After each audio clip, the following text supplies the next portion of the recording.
wanted to welcome you to our channel. Y'all, on today I'm going to be explaining to you exactly what we have been doing the last couple of days. Let me just show you. Come on. Hey there, garden besties. I just wanted to explain to you what we are doing right now. He's just taking out all of the dead or wilted squash that we had here, and he is going to get that all cleaned up. I'm glad that he decided to do it because I didn't want to. We was like, okay, so who's going to do this part? He happily accepted this job. So I'm glad that I had him here on this day for him to do this for me. And he did it. And we went ahead and we got this cleaned out.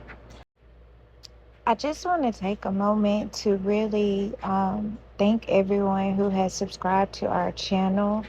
I am so overly excited. It makes my heart really happy to know that I have some people in my tribe right now that actually resonate with what I am videoing and posting on here.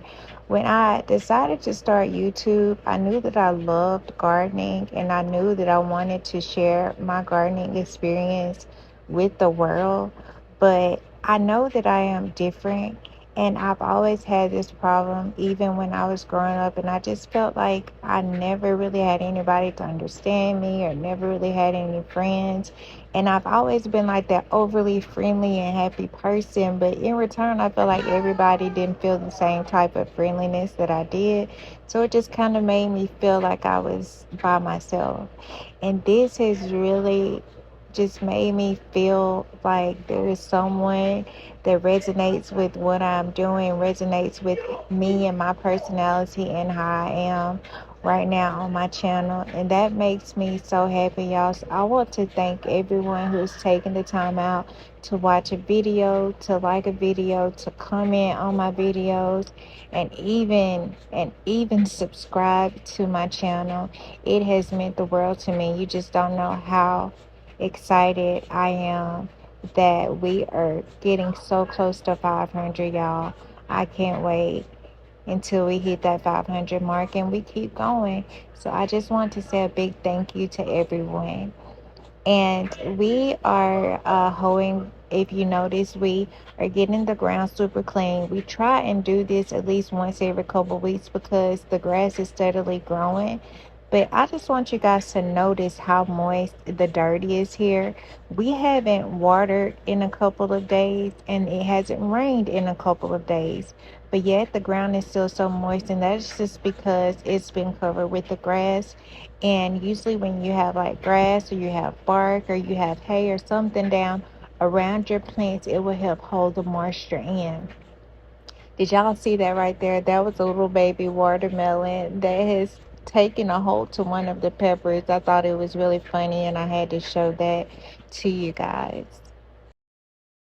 In the garden today, you guys are going to see us use a wood ash fertilizer, also called potash in the old days.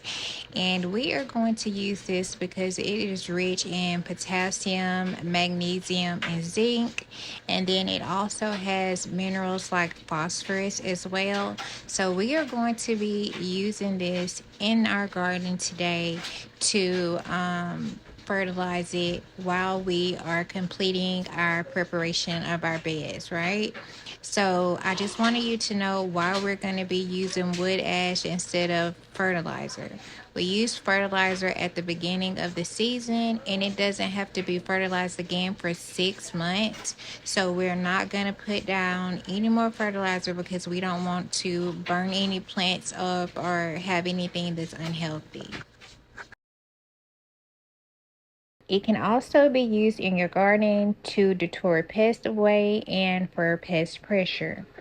In the old days, wood ash would be taken and sprayed in a ring around the base of the plant.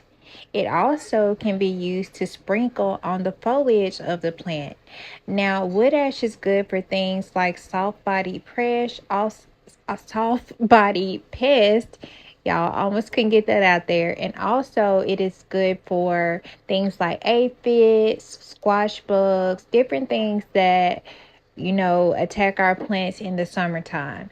The wood ash is really good for those plants too. So the only thing I would say there would be a problem with, and most people and gardeners don't want to use wood ash on their plants, is because once the ash gets wet, it's going to wash it away, and then you're going to have to repeat the steps again.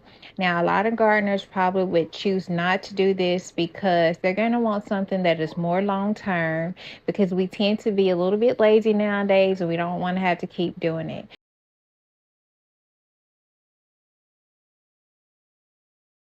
I am going to be using this method on future vegetables that I am planting. I did try this out about 2 weeks ago on my bell peppers that the snails were attacking in the front of the home. And y'all, it actually does work. So this is something you definitely may want to try out, y'all. I think this is a game changer. In our ground this time, y'all, I am getting hold up. Hold on a minute. Hold on. It is so good to get in your garden and make sure you're weeding, y'all. It is past time that we did this. These plants in the front are going to shoot up because they are not competing for nutrients. Once you have that grass in your garden, everything is competing for nutrients in the ground. Your grass is competing, your vegetable or your plants or your fruits, they're competing. And then on top of that, they have to push out a vegetable or a fruit for you to eat. The more you weed in your garden, the better, I guess, chance you will have of having really nice vegetables and fruit that are coming out of it. So that's just another tip that I wanted to tell you guys. I'm gonna go ahead and get finished because y'all, it's still a little warm out here, but the sun is setting and going down. It's really beautiful, so I'm just gonna take it all in while I am doing my work.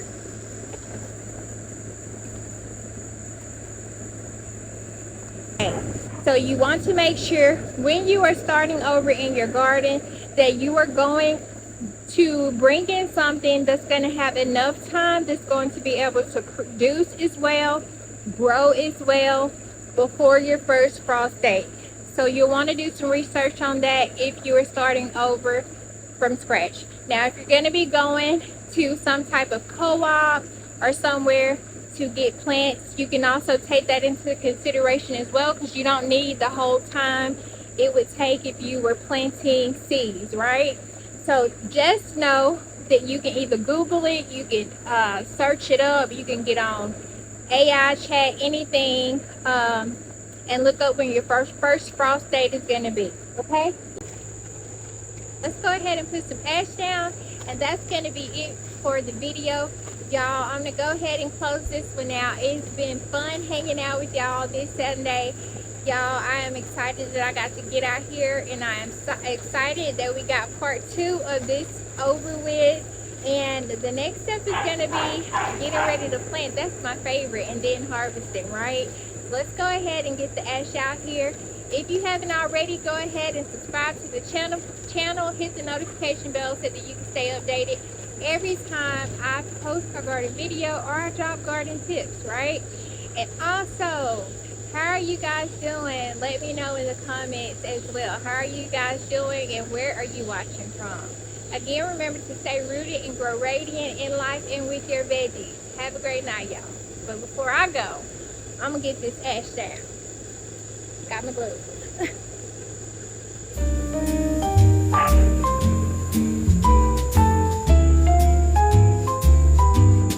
In the stillness of the night, my dear, whispered secrets only hearts can hear. Beneath the moon's soft silver light, two souls unite in the hush of night. Your touch, as gentle as a summer breeze, melts away the world's unease. In this quiet moment, skin to skin, we find the strength to let love